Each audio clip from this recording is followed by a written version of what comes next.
Minsan nga iba lang bilang ang mga pamilyang Pinoy na parang butong-butong na tao.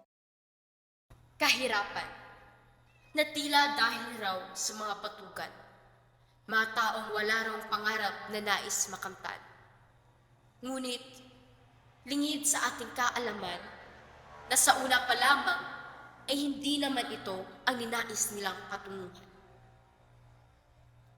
Mga taong nasa laylayan, sa lansangan ay ating matatagpuan.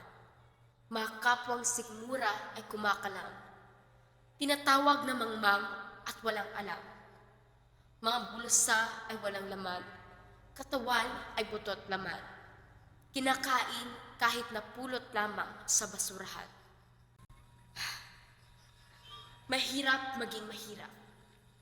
Nagiging sagabal sa pagkamit ng pangarap. Maraming nagnanais na makaahon, ngunit sa mga utang sila'y baon. Naisin mang maranasan ang karangyaan, ngunit sa mga gastusin ay hindi naman sila tinatantanan. Naisin mang makapagtapos, ngunit sa pera naman sila'y kapos. Maaaring ang ilan sa mga mahihirap ay sabik sa droga at alak, na sa halip na ilaan sa pag-aaral ay sa pagkalulong pa sa maraming bisyo ang pinapairan.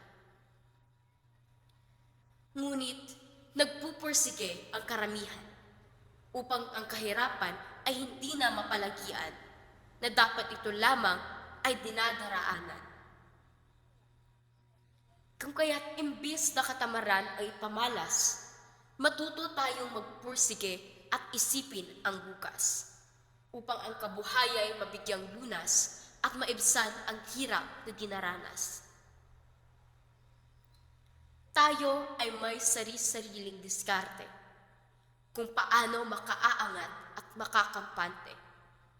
Maaaring sa'yo ay nakamit na ang kaunlaran, ngunit sa akin ay di pa sapat ang nakakamtan. Kaya may sari-sariling pagsusumikap, kahit anong trabaho ay pilit tinatahak. Subukin man ang pagsubok na maaaring makaharap, pipiliin pa rin ilaban upang ang pamilya ay hindi magkawatak-watak.